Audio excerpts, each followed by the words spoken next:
The dense fog wrapped around the group of friends like a shroud as they walked through the rusted iron gates of Blackwood Cemetery. It was Halloween night, and the dare to spend a night in the haunted graveyard had seemed like a thrilling idea back in the warmth of their living room. Now, surrounded by decaying tombstones and the eerie silence of the graveyard, the thrill was replaced by a growing sense of dread. "Guys, are you sure about this?" Emily's voice trembled as she clutched her flashlight tighter. The beam cut through the fog, revealing twisted statues and ancient graves. "Come on, Em," Jason said, trying to sound braver than he felt. "It's just for one night. We'll have a great story to tell everyone." Sarah, the most daring of the group, smirked. "Besides, it's all just legends and ghost stories. There's nothing to be afraid of." Mark, who had been silently observing the surroundings, suddenly stopped. "Did you hear that?" A chilling wind rustled the dead leaves, and the friends fell silent, straining to hear. There it was again, a faint whisper, like someone calling from far away. "Probably just the wind," Jason said, though his voice lacked conviction. "Let's keep moving." They found an old mausoleum at the center of the graveyard, its entrance gaping open like a mouth waiting to swallow them. "This looks like a good spot to set up camp," Sarah suggested. "We'll be sheltered from the wind." Reluctantly, the others agreed. They spread out their sleeping bags on the cold stone floor and lit a small lantern. Shadows danced on the walls, creating grotesque shapes that seemed to move of their own accord. "Anyone want to tell ghost stories?" Sarah asked with a grin. "No need," Mark replied, staring at the inscription on the wall. "This place has plenty of its own." He read aloud, "Here lies Elizabeth Blackwood, cursed to wander these grounds for all eternity." "That's just lovely," Emily muttered, shivering. As the night wore on, they tried to keep their spirits up with jokes and stories, but the oppressive atmosphere of the mausoleum weighed heavily on them. One by one, they drifted off to sleep, the flickering lantern the only source of light. Emily woke with a start, her heart pounding. She looked around and saw Jason, Mark, and Sarah still sleeping. The lantern had burned out, leaving the room in complete darkness. Then she heard it, a faint, sorrowful wail echoing through the mausoleum. "Jason," she whispered, shaking him awake. "Do you hear that?" Jason groggily sat up, his eyes wide with fear as he listened. The wailing grew louder, more distinct. It was a woman's voice, filled with anguish. "Where's it coming from?" Mark asked, now fully awake. Sarah, ever the skeptic, grabbed her flashlight. "Let's find out." They followed the sound through the narrow corridors of the mausoleum, their footsteps echoing eerily. The wailing led them to a hidden door at the back, slightly ajar. With a shared look of trepidation, they pushed it open and stepped inside. The room was small and dark, lit only by the glow of their flashlights. In the center stood an old mirror, its surface cracked and tarnished. The wailing seemed to emanate from it, growing louder with each passing second. "This is insane," Jason whispered. "We should go back." But Sarah was already approaching the mirror, her curiosity getting the better of her. "There's something written here," she said, wiping away the dust. "It says, speak her name to set her free." Emily's breath caught in her throat. Elizabeth Blackwood? As soon as the name left her lips, the mirror began to glow, and the wailing stopped. For a moment, there was complete silence. Then, with a deafening crash, the mirror shattered, and a figure emerged from the shards. It was a woman, her face pale and gaunt, her eyes hollow and filled with sorrow. She floated towards them, her tattered dress billowing as if caught in a breeze only she could feel. "Thank you," she whispered, her voice like the rustling of leaves. "You have set me free." Before they could react, she reached out and touched Emily's arm. A cold, numbing sensation spread through her body, and she collapsed to the floor. "Emily!" Jason shouted, rushing to her side. But she was unresponsive, her eyes staring blankly at the ceiling. The ghostly woman turned to the others. "One must stay in my place. One must take my curse." "No!" Mark shouted, stepping forward. "Take me instead." The woman shook her head. It is already done. She is the chosen one. With a final, mournful look, the spirit dissolved into the air, leaving the friends alone in the dark room. Jason frantically tried to wake Emily, but it was no use. She was breathing, but her eyes remained vacant, as if her soul had been taken. "We have to get her out of here," Mark said, lifting Emily in his arms. "Now." They hurried back to their campsite, the night air feeling even colder than before. As they exited the mausoleum, they saw the fog had thickened, swirling around them like a living entity. "Which way is out?" Sarah asked, panic creeping into her voice. Jason looked around, his heart sinking. "I don't know. I can't see the path."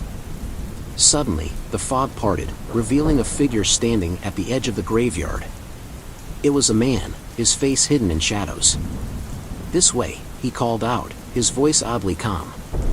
With no other options, they followed him, stumbling over graves and through the dense fog. The man led them to the gates of the cemetery, then disappeared as quickly as he had appeared. They didn't stop running until they were back at Jason's house, slamming the door shut behind them. Emily was still unconscious, her breathing shallow. "We need to get her to a hospital," Jason said, reaching for his phone. But as he dialed, Emily's eyes suddenly snapped open. "She's gone," Emily said, her voice a whisper. "What do you mean?" Mark asked, kneeling beside her. "The ghost. Elizabeth. She's gone. But I can see things now.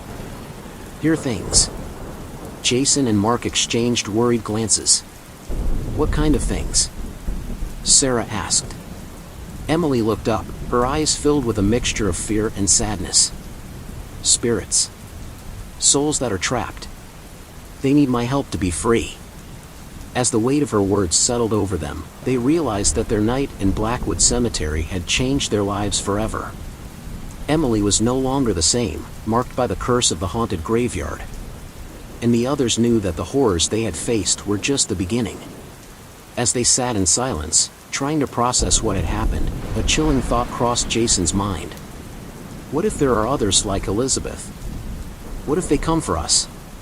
The room grew colder, and the shadows seemed to stretch and move. Emily's voice was barely audible as she whispered, "They already have." In the weeks that followed, strange occurrences became a part of their daily lives. Whispers in the night, flickering lights, and sudden cold spots. Emily's newfound ability to see and hear spirits became both a gift and a curse, as she was constantly haunted by souls seeking release. One evening, as the friends gathered to discuss their next steps, Emily spoke up. "I think we need to go back to the cemetery." "Are you insane?" Mark exclaimed. "We barely made it out alive last time." Emily shook her head. "There's something we missed. Something important. If we don't go back, these spirits will never leave us alone." Reluctantly, they agreed. Armed with new resolve and a few more tools for protection, they returned to Blackwood Cemetery under the cover of night. The fog was even thicker this time, the air heavy with anticipation. As they approached the mausoleum, Emily stopped. "There's another way in," she said, pointing to a hidden path they hadn't noticed before. They followed her down the narrow path, the sense of being watched growing stronger with each step. At the end of the path, they found an old, decrepit chapel. Its doors were barely hanging on their hinges, and the stained glass windows were cracked and grimy. "This is it," Emily said, her voice trembling. "This is where it all started." Inside, the chapel was filled with an oppressive darkness. Their flashlights revealed rows of rotting pews and a crumbling altar. Behind the altar was a door, sealed with heavy chains and a rusty lock. "Help me with this," Jason said, grabbing the bolt cutters they had brought. Together, they cut through the chains and pushed the door open. The room beyond was a crypt, lined with stone sarcophagi. In the center was a large, ornate coffin, its lid slightly ajar. As they approached, a cold breeze swept through the crypt, and a low, mournful wail echoed off the walls. Emily stepped forward, her hand trembling as she reached for the coffin lid. "This is where she was buried," she said, her voice barely above a whisper. "We need to release her properly." With a collective effort, they pushed the lid off the coffin. Inside was the skeletal remains of a woman, her bones wrapped in tattered cloth. Clutched in her bony hands was a small, intricately carved box. "This must be it," Emily said, carefully taking the box. As she opened it, a brilliant light filled the crypt, and the light coalesced into the form of Elizabeth Blackwood. Her appearance had changed from the sorrowful ghost they had first encountered. Now, she looked peaceful, almost serene. "Thank you," Elizabeth said, her voice no longer filled with anguish. "You have freed me." Emily held the box tightly, feeling its power radiate through her. "What is this?" she asked. Elizabeth smiled faintly. "It is my heart, bound to this place by dark magic. Destroy it, and I will be free to move on." Jason stepped forward, his face set with determination. "How do we destroy it?" Elizabeth's gaze grew distant. "You must burn it in the chapel's altar fire. It will break the curse once and for all." As the friends prepared to leave the crypt, the ground began to shake.